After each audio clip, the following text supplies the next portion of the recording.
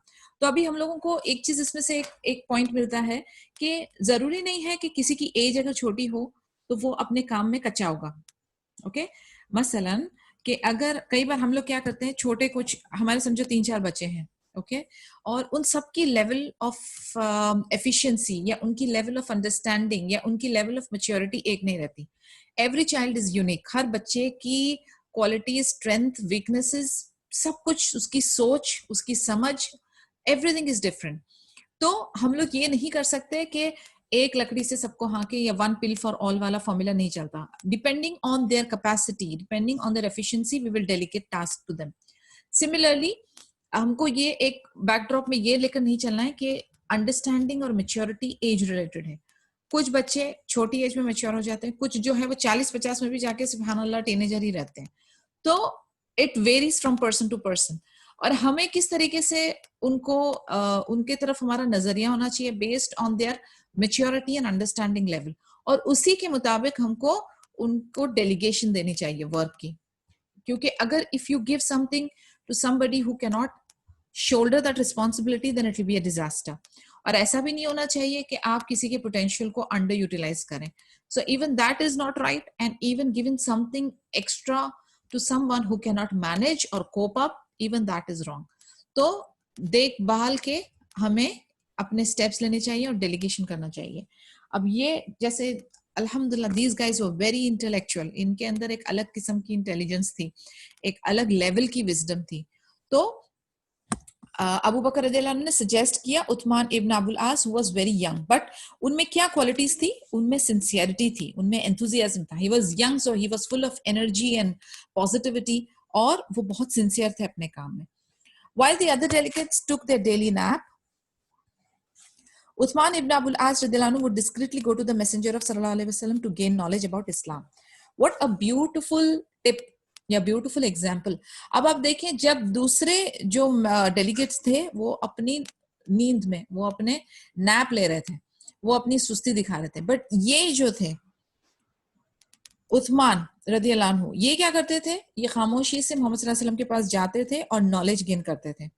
कुरान और Islamic jurisprudence यानी फिक्र की नॉलेज लेते थे, कुरान की नॉलेज लेते थे. जबकि लोग दूसरे जो थे बड़े एज में और बड़े ओहदे पे, वो क्या कर रहे हैं? वो आराम फरमा रहे हैं. उस टाइम पे ये जो उस्मान रदियल्लाहु अन्हु है वो जाके दीन की नॉलेज सीख कर रहे हैं, क्योंकि उधर उनका जाने का मकसद हॉलीडे ट्रिप नहीं थी. They had a purpose, there was a purpose behind that trip कि भाई